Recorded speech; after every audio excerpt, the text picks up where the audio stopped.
બેટા હવે આજનો પ્રશ્ન છે આપણો સાઇટોકાઇનિન. ગઈકાલે આપણે ઓક્સિન ભણ્યા હતા, જિબ્રેલિન ભણ્યા હતા. આજે છે સાઇટોકાઇનિન. ઓક્સિનમાં આપણે શું કીધું હતું કે ઓક્સિન નામની કોઈ વસ્તુ ખરેખર વનસ્પતિમાં નથી. ભાઈ આપણે કહીએ છીએ કે વનસ્પતિમાં ઓક્સિન નામનું અંતઃસ્ત્રાવ છે, પણ ઓક્સિન એ પ્રચલિત નામ છે. એવા સંયોજનો કે જેમાં ઇન્ડોલ હોય એને પ્રચલિત નામ ઓક્સિનથી આપણે ઓળખતા હતા. એમ સાઇટોકાઇનિન કોને કહેવાશે?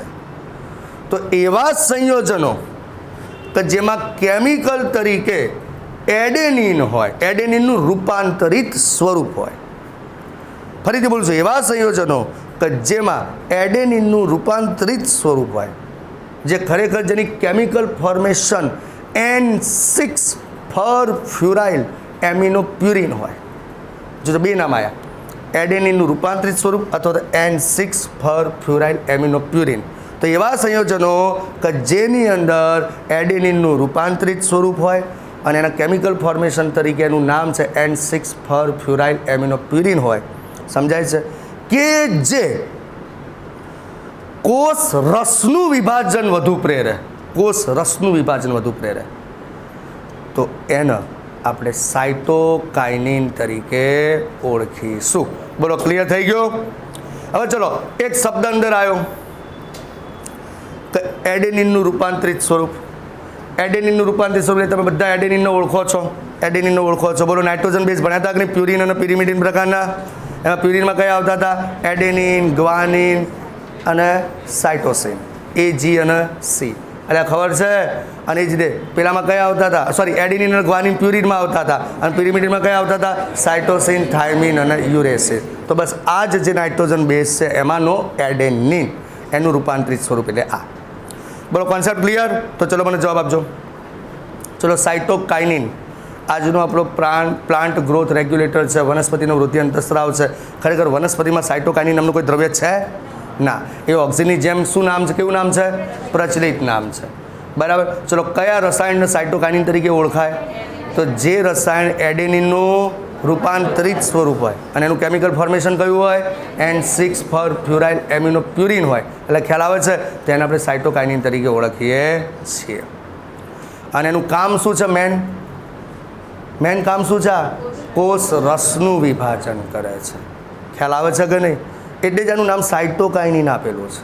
જો સાઇટોકાઇનિન બે શબ્દનું બનેલું છે, સાઇટોસોલ વત્તા કાઇનેસિસ.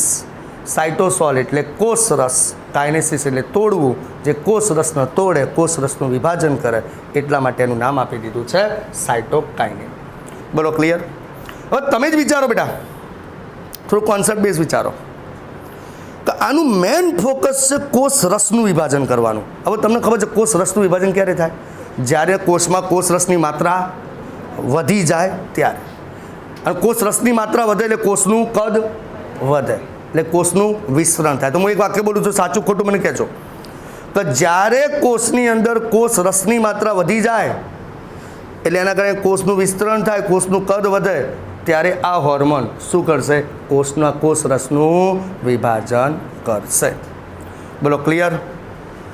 એનો મતલબ બોલો પરોક્ષ રીતે તો જોવા જઈએ તો એ બોલો કોષ વિભાજનની ક્રિયા સાથે જ સંકળાયેલો કહેવાય ને ભાઈ. કારણ કે કોષ રસનું વિભાજન એટલે આમ જોવા જઈએ તો એ કોષ વિભાજન પછીનો તબક્કો છે. એટલે ખ્યાલ આવે કે નહીં? કોષ કેન્દ્રનું વિભાજન થાય પછી કોષ રસનું વિભાજન થાય. એટલે પરોક્ષ રીતે તો બોલો એ કોષ વિભાજન કરે છે કે નહીં? અને કોષ વિભાજન કરવું એટલે વૃદ્ધિ કહેવાય કે ના કહેવાય? એટલે આનો વૃદ્ધિ અંતઃસ્રાવ કીધેલો છે. એટલે શોર્ટકટ યાદ રાખી દો, કોષ વિભાજન કે કોષ વિસ્તરણ કે, ખ્યાલ આવે છે કે નહીં? કોષ રસ વિભાજન કે કોષ વિભેદન પણ કે, કદાચ કોષ વિભેદન, સ્વરૂપ બદલાવ, બધામાં કોણ આવશે? સાઇટોકાઇનિન આવશે. બોલો, કોન્સેપ્ટ ક્લિયર? તો આ કોન્સેપ્ટને તમે ક્લિયર કર્યો કે સાઇટોકાઇનિન નામ કેમ આપવામાં આવ્યું.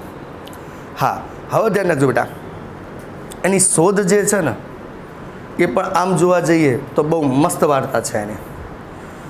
એક સાયન્ટિસ્ટ હતો બેટા, F. સ્કુગ નામનો. આની શોધ પણ આકસ્મિક જ છે. ખરેખર આની શોધ કોઈ નહોતું કરતું, પણ શોધ કરવી પડી એવું થયું. F. સ્કુગ નામનો સાયન્ટિસ્ટ હતો. એના સાથીદારો સાથે ભેગો થઈને પ્રયોગ કરતો હતો તમાકુના પ્લાન્ટ ઉપર. તમાકુના પ્લાન્ટ ઉપર શેનો પ્રયોગ કરતો હતો એ કહી દઉં કે એને તમાકુના પ્લાન્ટની જે આંતરગાંઠો હોય ને, આંતરગાંઠો આંતરગાંઠ એટલે બે ગાંઠ વચ્ચેનો વિસ્તાર. એમાંથી એના અવિભેદિત પ્રકારના કોષો જોઈતા હતા. કેવા જોઈતા હતા? અવિભેદિત કોષો. અવિભેદિત એટલે કે જેનું હજુ વિભેદન થયું નથી. અને હા, અવિભેદિત કોષો માટે બાયોલોજીકલ શબ્દ છે જેને કેલસ તરીકે પણ ઓળખાય. તો બોલો, પ્રયોગ શેનો ચાલતો તો ખબર પડી ગઈ? બોલો, કોણ પ્રયોગ કરતું હતું બેટા? સ્કુગ, એફ સ્કુગ અને એના સાથીદારો પ્રયોગ કરતા હતા. કોના પર પ્રયોગ કરતા હતા? તમાકુ ઉપર પ્રયોગ કરતા હતા. તમાકુના કયા ભાગ ઉપર પ્રયોગ કરતા હતા?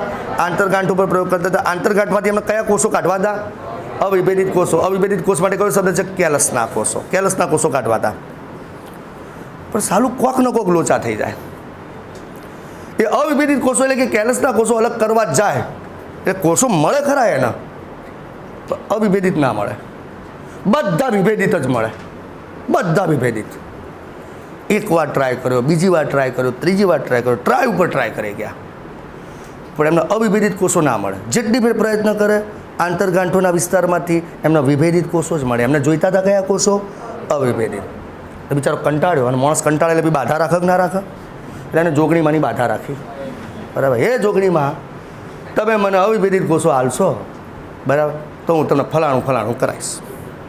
જોગણીમાંની બાધા રાખી. બરાબર. હવે ભૂવા ફાઈ ગયો. બરાબર. કભી આ પ્રોબ્લેમ થાય છે ભાઈ. શું પ્રોબ્લેમ ખબર પડી ને? કે મારે કયા કોષો જોવે છે? અવિભેદિત કોષો જોવે છે. જ્યારે મને મળે છે કયા કોષો? વિભેદિત. મારે અવિભેદિત કેલસના કોષ જોવે છે. મને જોવે છે એ કોષોને મળે છે વિભેદિત. ભુવાજી કોક કરો, મહારાજ કોક કરો, તો તમારા પાળા ઉપર હું 1000 રૂપિયા ચડાવે. ભૂવો કે ચિંતા ના કર, લાયલા ઘઉંના દોણા વેણ વધાવો કરીએ. આમ નોખ્યા ચાર જ આયા. વાપર, તારા પૂર્વજોનું એક આડ તને નડે છે કે તારે એક વિધિ કરવી પડશે પ્રયોગ વખતે. શું વિધિ કરવાની ભાઈ પ્રયોગ વખતે? તો તું પ્રયોગ માટે ઓક્સિજન એકલું વાપરે છે ને? એટલે કે હા, પ્રયોગ માટે હું એકલું ઓક્સિજન વાપરું છું.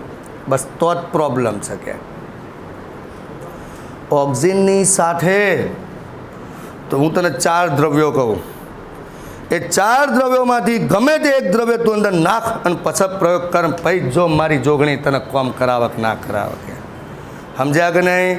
કયા કયા 4 દ્રવ્યો ધ્યાન રાખજો. 1, ઈષ્ટનું સત્વ. સત્વ એટલે ઈષ્ટનું દ્રવ્ય. 2, વાહક પેશીનું સત્વ એટલે વાહક પેશીમાંથી પસાર થતું દ્રવ્ય.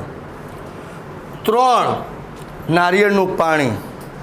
અને 4, પૂરક સ્વરૂપે DNA. આ 4માંથી તને જે મળે તું એ પ્રયોગ વખતે ઓક્સિજનની સાથે મિક્સ કરીને તું નાખ. ખ્યાલ આવે છે? અને પછી તું જો પ્રયોગ કર, તને મળે છે કે નહીં મળતું.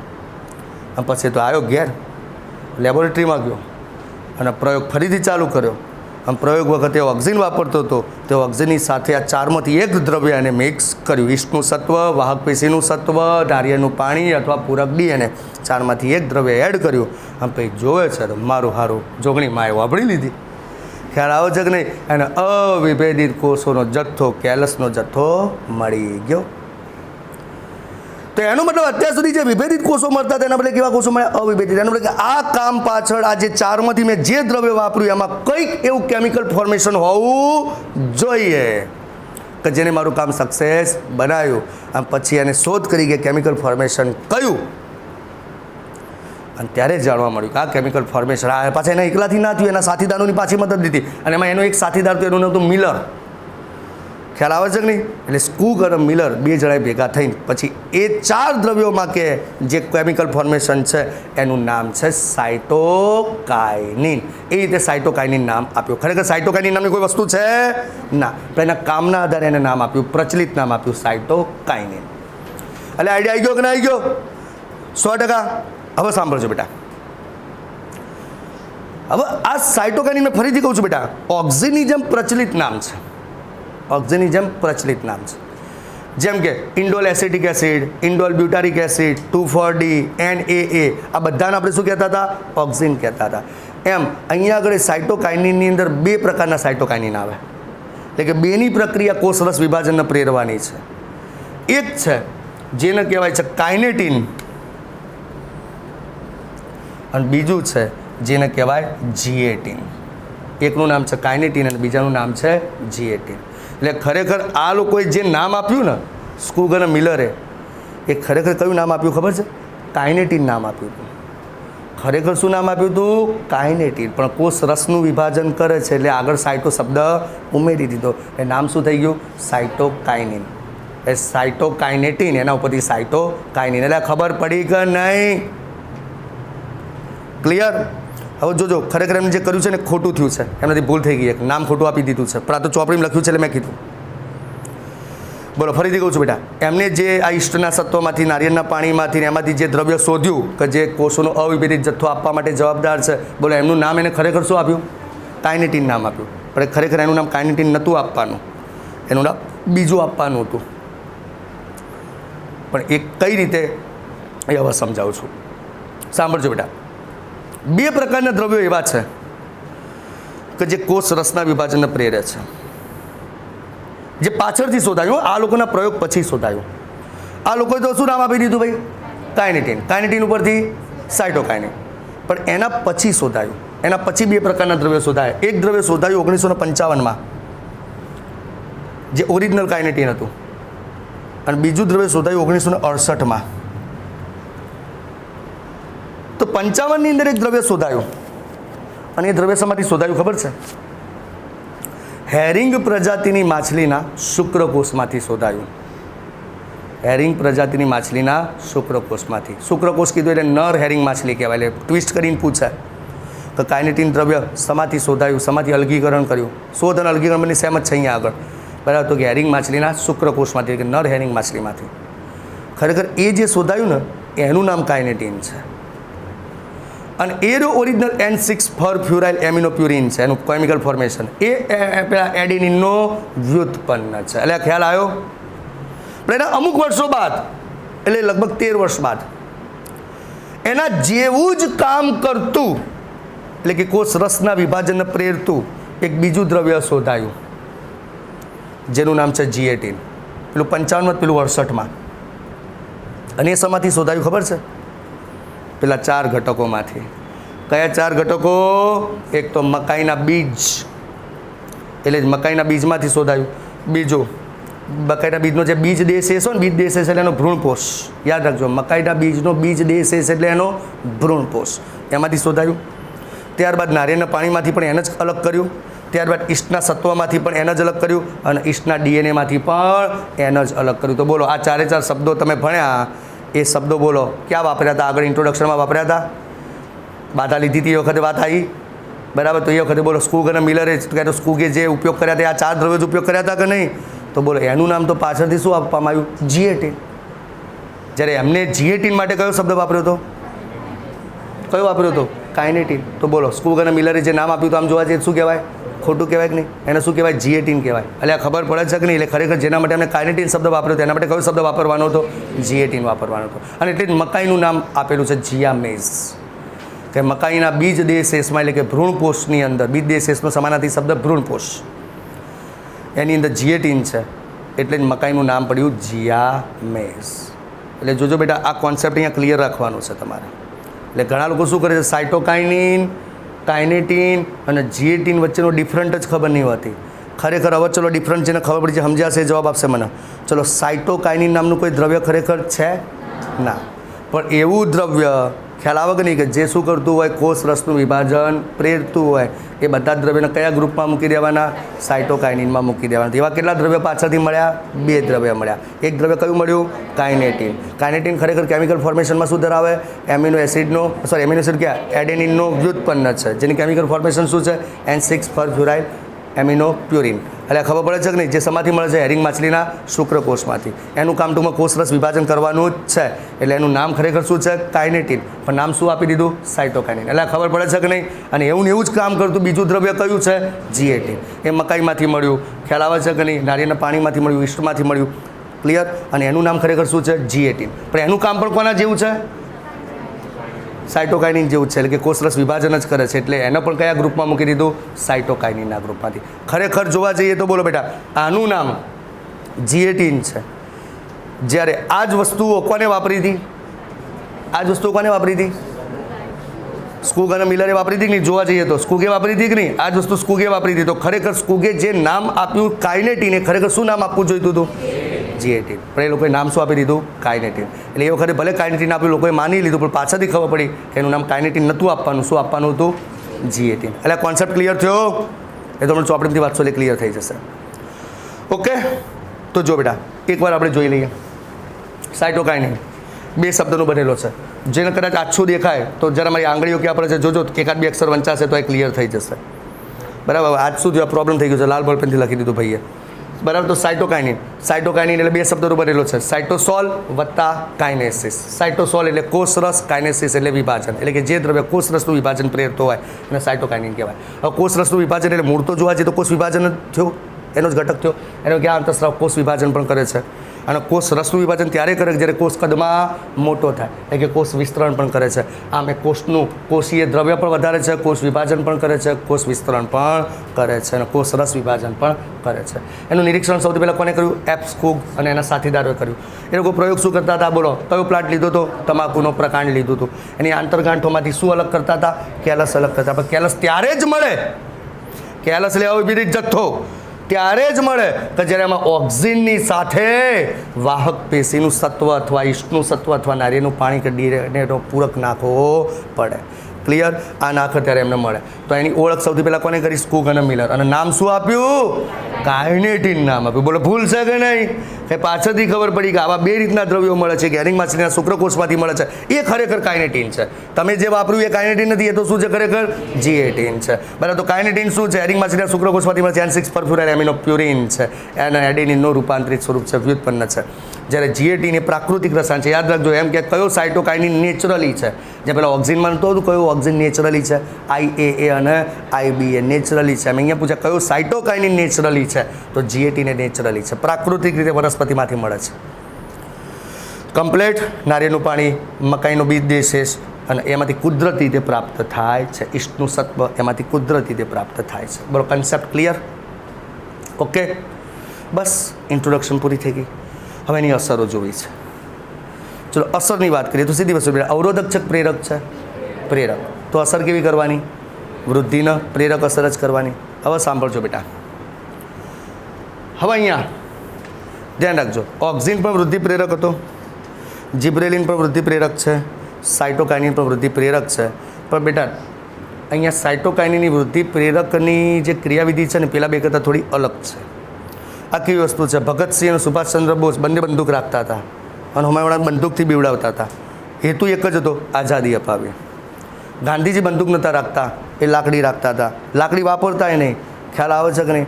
એમનો હેતુ પણ શું હતો બેટા? આઝાદી અપાવી. પણ બંનેની મેથોડોલોજી કેવી છે? અલગ અલગ. પેલા બેની મેથોડોલોજી હિંસાવાદી, પેલાની મેથોડોલોજી અહિંસાવાદી. તેમાં અહીંયા એવું છે કે ઓક્સિજન અને જિબ્રેલિનનો હેતુ પણ વૃદ્ધિ કરાવવો, સાઇટોકાઇનિનનો હેતુ પણ વૃદ્ધિ કરાવો. પણ બોલો, મને કહેશે ગઈકાલે ઓક્સિજન અને જિબ્રેલિન જે વૃદ્ધિ કરતી હતી, કેવી વૃદ્ધિ કરતી? અક્ષીય વૃદ્ધિ કરતી, લંબ અક્ષીય વૃદ્ધિ કરતી, ટૂંકમાં પ્રાથમિક વૃદ્ધિને પ્રેરતી. જ્યારે સાઇટોકાઇનિન અગ્રીય પ્રભાવિતાને અટકાવે, પાર્શ્વીય વૃદ્ધિને પ્રેરે. ખબર પડી ગઈ આખી વસ્તુ? એ પાર્શ્વીય વૃદ્ધિને પ્રેરે છે. એને હાઇટ વધારવામાં રસ નથી, એના ડાળીઓ શાખાઓ વધારવામાં રસ છે. મૂળ હોય તો દ્વિતીય મૂળ, તૃતીય મૂળ વધારવામાં રસ છે. એટલે સમજાય છે ને? વૃદ્ધિ કરે છે નો ડાઉટ, પણ લંબ અક્ષે નહીં, પાર્શ્વીય વૃદ્ધિ. એટલે એનો મતલબ બોલ મારે એવું કહેવાય, એ અગ્રીય પ્રભાવિતાને ઘટાડી અને પાર્શ્વીય પ્રભાવિતાને પ્રમોટ કરે છે, પાર્શ્વીય વૃદ્ધિ કરે છે. એટલે મૂળ હોય તો મૂળમાં દ્વિતીય મૂળ ઉત્પન્ન કરે, તૃતીય મૂળ ઉત્પન્ન કરે. અને પ્રકાંડો હોય તેમાં શાખાઓ, ઉપશાખાઓ, પર્ણ અને પુષ્પ ઉત્પન્ન કરે. બોલો બેટા, કમ્પ્લેટ? આગળ ના? તો ચલો પહેલો મુદ્દો જુઓ. તે અગ્રીય પ્રભાવિતામાંથી મુક્તિ અપાવે. એટલે પેલા 2 જણા અગ્રીય પ્રભાવિતા અપાવતા હતા, એમાંથી મુક્તિ અપાવે અને પાર્શ્વીય વૃદ્ધિ કરે. પાર્શ્વીય વૃદ્ધિ જો પ્રકાંડમાં કરે તો પ્રકાંડનું વિભેદન, મૂળમાં કરે તો મૂળનું વિભેદન. એટલે ક્લિયર થાય છે કે નહીં? પ્રકાંડનું વિભેદન થાય તો એમાં શાખાઓ બને, ઉપશાખા બને, પર્ણ બને, પુષ્પ બને. અને મૂળમાં વિભેદન થાય તો દ્વિતીય મૂળ બને, મૂળ રોમ બને અને મૂળ ટોપ બને. પણ હા, અહીંયા કેવું છે?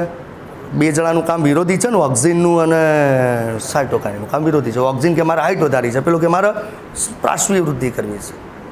તો ધ્યાન રાખજો, મૂળનું વિભેદન ક્યારે થાય ને પ્રકાંડનું વિભેદન ક્યારે થાય?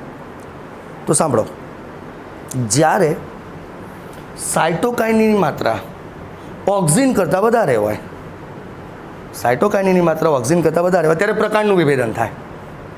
સમજાય? ત્યારે પ્રકાંડનું વિભેદન થાય. યાદ રાખજો, ચોપડીમાં નથી પણ મેમરાઇઝ કરવું પડશે કોન્સેપ્ટ ક્લિયર કરવા માટે. કારણ કે એને કીધું છે કે મૂળનું વિભેદન કરે છે અને પ્રકાંડનું વિભેદન કરે છે, તો યાદ રાખવું પડે મૂળનું વિભેદન ક્યારે કરે. તો સાયટોકાઇનની માત્રા ઓક્સિન કરતાં વધારે હોય ત્યારે એ પ્રકાંડનું વિભેદન કરે, અને જ્યારે સાયટોકાઇનની માત્રા ઓક્સિન કરતાં ઓછી હોય, ખ્યાલ આવે છે કે નહીં, ત્યારે એ મૂળનું વિભેદન કરે. બોલો, કોન્સેપ્ટ ક્લિયર? ઓકે. તો ચલો, અગ્રીય પ્રભાવિતમાંથી મુક્તિ કરે, પાર્શ્વીય વૃદ્ધિ કરે, પ્રકાંડમાં વિભેદન કરે, મૂળમાં વિભેદન કરે. હા, હવે જુઓ, નવા નવા પર્ણ બનાવશે, પર્ણમાં ક્લોરોફિલનું નિર્માણ કરશે. એ તો સમજવાનું છે જ નહીં, આવડી જાય. નવા નવા પર્ણ બનાવવા, ક્લોરોફિલનું નિર્માણ કરવું, વાયુતંત્રને ખોલે. આગળ જ વાત આવી કે કોષ વિભાજન કરે, કોષ વિભેદન કરે. એકદમ કોષ વિભાજન, કોષ વિભેદન, કોષ રસનું વિભાજન, કોષ વિસ્તરણ, આવા કોઈ પણ શબ્દો આવે તો બેટા સાયટોકાઇનિન પસંદ કરી દેવાનું. પર્ણપતન અટકાવે, પર્ણપતન અટકાવે. યાદ રાખજો, કાલે આવતું હતું એક, કાલે પણ એક આવતું હતું કે નહીં, ક સમયના પર્ણપતન અને ફળપતન અટકાવે. કોની અંદર? હા, ઓક્સિજનમાં. તો આ પણ શું કહે છે? પર્ણપતન અટકાવે. અસ્થાનિક પ્રરોહ સર્જે, એટલે કાલે આવું કોઈક આવતું હતું, અસ્થાનિક મૂળ સર્જે. યાદ કરો, કલમમાં અસ્થાનિક મૂળ સર્જે કોણ? ઓક્સિન. આજે અસ્થાનિક પ્રરોહ સર્જે.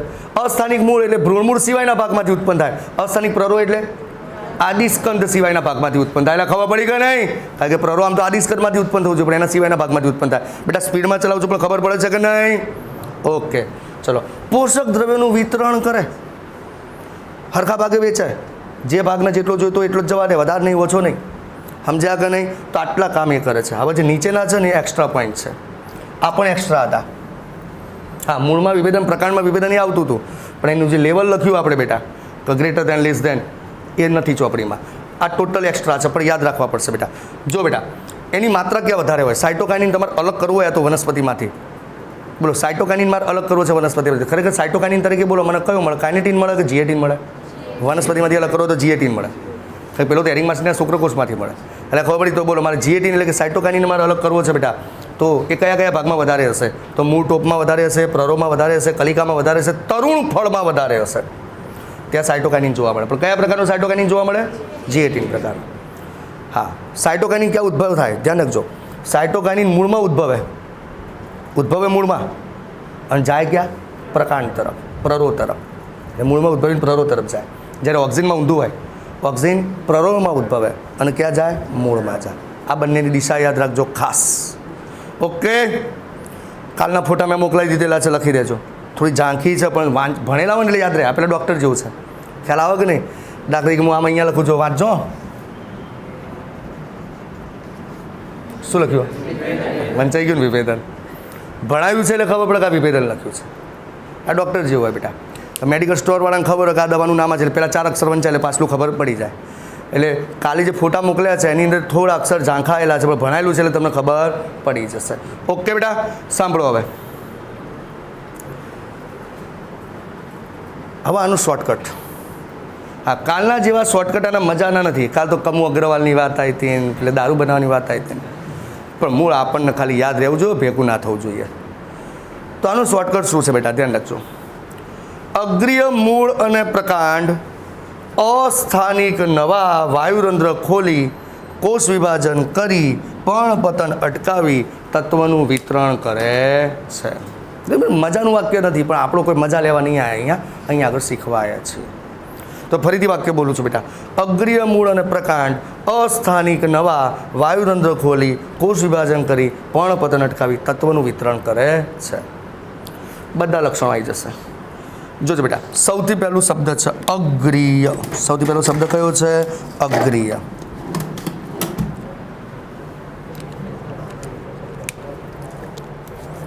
વિચારજો, ચલો વાક્ય લખ્યું છે, વિચારો. હા, વાક્યો બધી મુદ્દાઓ તો આ બધું ખાલી થઈ ગયું.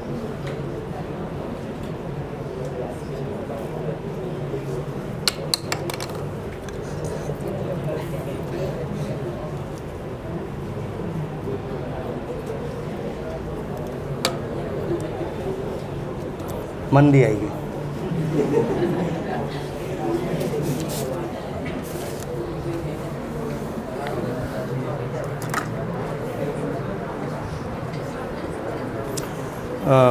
બેટા ઓફિસની અંદર છે ને એક બ્લેક કલરની માર્કર પેલા બોલપેન મૂકવાનું બોક્સ કહેવું ને તો પડી જશે. જડ જ લાય નકર ચાલશે, ટાઈમ ના બગાડતો.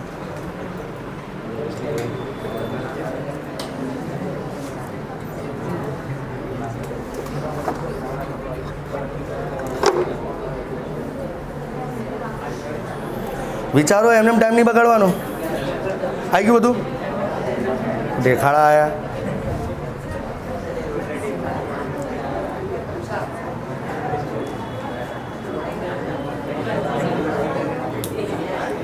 ચલો બેટા, આ છેલ્લા શ્વાસ ઉપર જ છે. ચલો બેટા, ધ્યાન રાખજો. પહેલું અગ્રિય, અગ્રિય ઉપરથી અગ્રિય પ્રભાવીમાંથી મુક્તિ અને પાર્શ્વીય વૃદ્ધિ પ્રેરવી. એક શબ્દ ઉપરથી આખું વાક્ય આપણને યાદ આવી જાય. ધ્યાન રાખજો, અગ્રિય શબ્દ બે જગ્યાએ આવ્યો. પહેલામાં કમુ અગ્રવાલમાં અગ્રિય આવ્યો હતો, પણ એમાં અગ્રિય વૃદ્ધિને પ્રેરવી હતી. ઓક્સિજનમાં ખબર છે કે નહીં? અને અહીંયા આગળ અગ્રિય પ્રભાવિતામાંથી મુક્તિ. ચલો પછી મૂળ. તો ચલો આ તો પતી ગયો. મૂળ તો મૂળમાં વિભેદન આવી ગયું. મૂળમાં વિભેદન થાય એટલે દ્વિતીય મૂળ બને, મૂળ રોમ બને, મૂળ ટોપ બને. ઓકે. ક્યારે? ઓક્સિન ઇઝ ગ્રેટર દેન સાયટોકાઇનિન હોય ત્યારે. પછી પ્રકાંડ, તો પ્રકાંડમાં વિભેદન. બોલો ક્લિયર? શાખા ઉપશાખા પણ પુષ્પ બને. ક્યારે? સાયટોકાઇનિન ઇઝ ગ્રેટર દેન ઓક્સિન હોય ત્યારે. પછી જો બેટા અસ્થાનિક, બોલો અસ્થાનિક ઉપરથી શું થશે? અસ્થાનિક પ્રરોસર્જે. ઓકે. પછી નવા, તો નવા પર્ણ બને, નવા પર્ણનું ક્લોરોફિલનું પણ સંશ્લેષણ થઈ જાય. પછી વાયુરંધ્ર ખોલી, આખું વાક્ય જ છે વાયુરંધ્ર ખોલી, એટલે તો આવી જ ગયું વાયુરંધ્રને ખોલે. બરાબર. પછી કોષ વિભાજન કરી. ચલો કોષ વિભાજન કરી એટલે શું આવ્યું? કોષ વિભાજન અને કોષ વિભેદન આખું આવી ગયું બેટા. પછી પર્ણપતન અટકાવી, આખું વાક્ય જ છે. પર્ણપતન અટકાવી એટલે પર્ણપતનને અટકાવે. અને પોષક તત્વોનું વિતરણ, તો કે પોષક પદાર્થોનું વિતરણ કરે. બોલો કમ્પ્લીટ. તો અહીંયા આગળ તમારું સાયટોકાઇનિન આપણે પૂરું કર્યું. તો 3 વૃદ્ધિ પ્રેરક પૂરા. હવે બેટા શું ચાલુ થશે? વૃદ્ધિ અવરોધક. ચલો બેટા, 3 હોર્મોન્સ આપણે પૂરા કર્યા: ઓક્સિન, જિબ્રેલિન અને સાયટોકાઇનિન. હવે આવે છે વૃદ્ધિ અવરોધક. વૃદ્ધિ અવરોધકમાં 2 આવે: ઇથિલિન એન્ડ એબ્સિસિક એસિડ. હવે પહેલાં સાંભળજો, વૃદ્ધિ અવરોધકનો કોન્સેપ્ટ તમને કહી દઉં. આ કોના જેવી વાત છે ખબર? થોડું આઉટ ઓફ ધ ટોપિક આપણે જઈએ. દાખલા તરીકે આ તમારા ડોહા તમને બોલ્યા, બરાબરના તમને લીધા તો બરાબર. મારા હારા પરીક્ષા પરમદાનની પતિ છે ને હજુ દી વાંચતો નહીં, આમ ત્યાં એમને ભણવાનું છોડે, ધંધે બેજા કાલથી. ઘણી વખત આ ડાયલોગ તો વાપર્યો હશે, ચવાઈ ગયો. કાલથી મૂકી દો કરિયાણાની દુકાને 1000 રૂપિયા પગાર માંગે. તો એક મિનિટ, એ વખત આપણને ખોટું લાગે, પણ આપણે વિચારીએ તો એ બોલો કોના ભલા માટે બોલ્યા છે? તમારા ભલા માટે. એમનો કોઈ એવો ઇન્ટેન્સ નથી કે તમને વઢવું, તમને લડવું, તમને બીવડાવવા, એવો કોઈ ઇન્ટેન્સ છે નહીં. પણ તમારા ભલા માટે બોલ્યા છે. ભાઈ તું ભણે તો તારો ઉદ્ધાર થશે. અમે તો જે ભૂલ કરી એ કરી નાખી, પણ તું ભણ. તો ઘણી વખત તમને લાગતું હોય છે નેગેટિવ, કે મને બોલ્યા, મને ટકોર કરી, લાગે છે તમને નેગેટિવ, પણ ખરેખર તમારા પોઝિટિવ એપ્રોચ માટે જરૂરી છે. તેમ અહીંયા આગળ પણ તમને વૃદ્ધિ અવરોધક અંતઃસ્ત્રાવો તમને લાગશે એ નેગેટિવ છે, પણ ખરેખર વનસ્પતિના ફાયદા માટે હોય છે.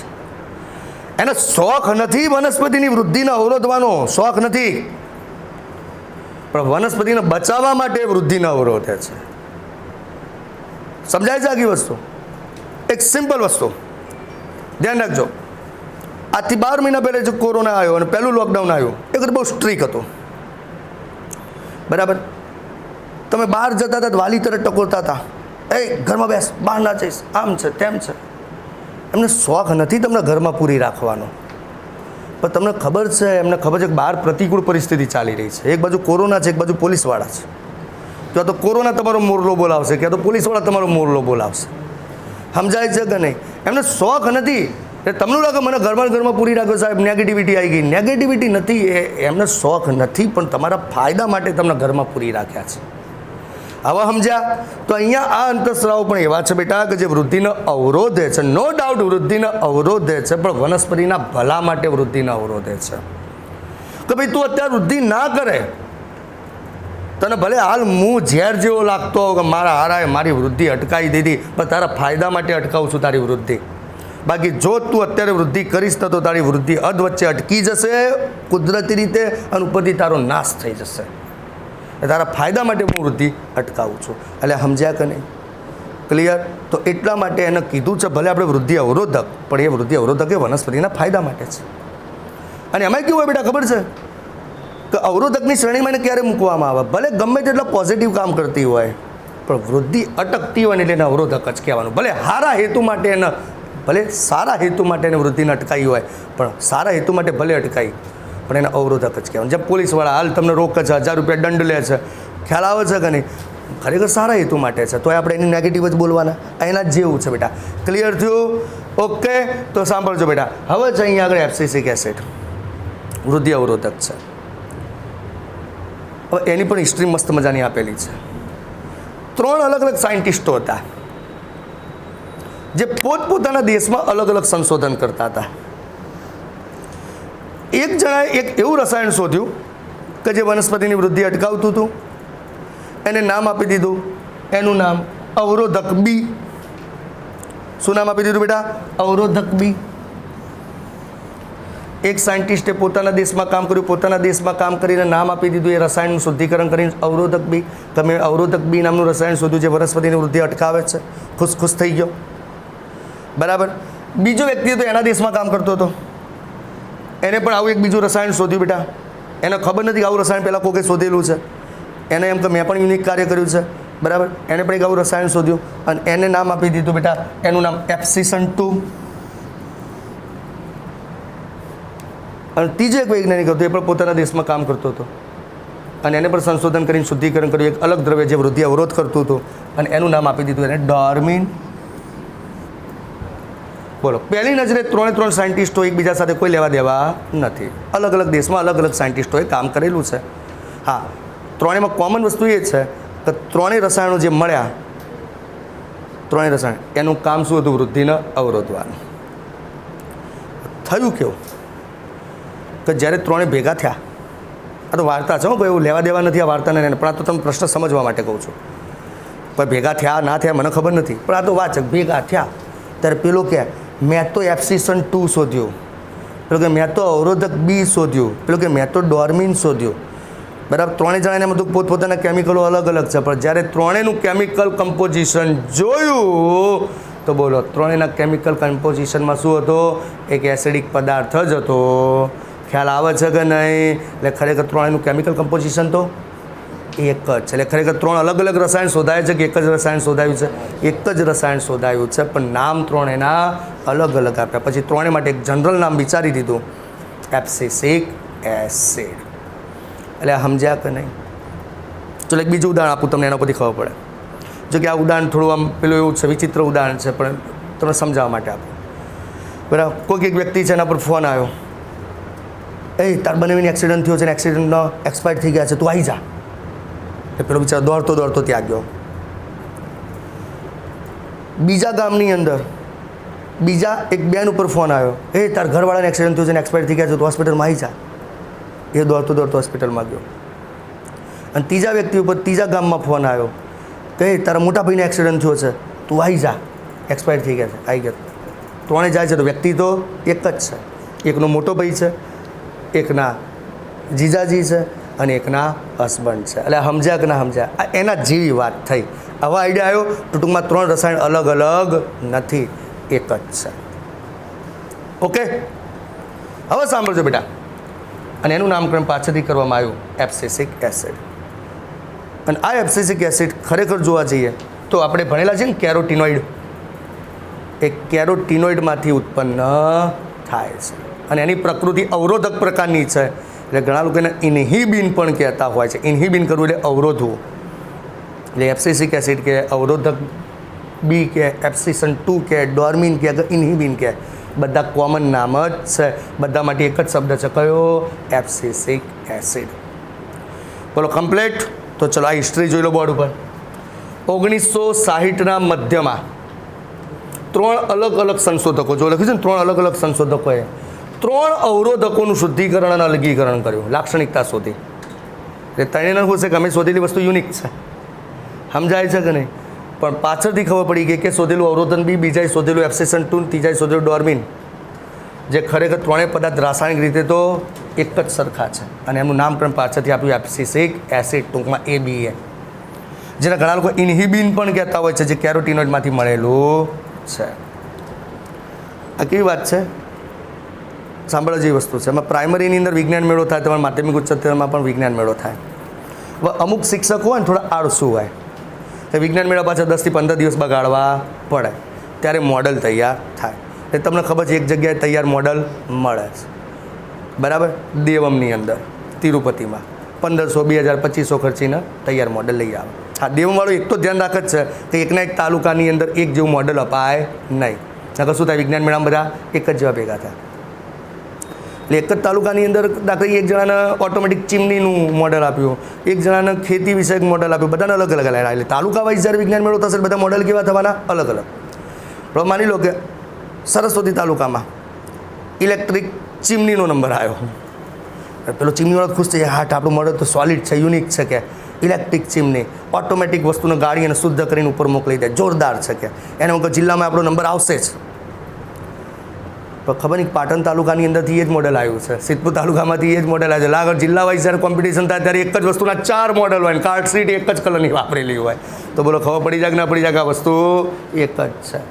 ટૂંકમાં એના જેવી વાત. તમને એમ કે અમારું અલગ અલગ છે, યુનિક છે, પણ ખરેખર યુનિક હોય નહીં. તો અહીંયા આગળ પણ એવું છે, એમને પહેલાં શરૂઆતમાં એવું લાગતું કે યુનિક વસ્તુ છે, પણ યુનિક નથી, ત્રણે જણાએ શોધેલી વસ્તુ એક જ છે. એટલે પાછળથી કોમન નામ આપી દીધું એબ્સિસિક એસિડ. બોલો ક્લિયર? હવે જો એબ્સિસિક એસિડ ભલે અવરોધક છે, પણ મેં પહેલાં જ કહી દીધું બેટા કે કોઈ પણ અવરોધક અંતઃસ્ત્રાવનો હેતુ ખરેખર કેમ અવરોધનનો છે, વનસ્પતિના ફાયદા માટે જ અવરોધનનો છે. એનો કોઈ શોખ નથી કે હું વનસ્પતિની વૃદ્ધિ અટકાવી દઉં. એ ના છૂટકે અવરોધન ઊભું કરે ભાઈ, ના છૂટકે.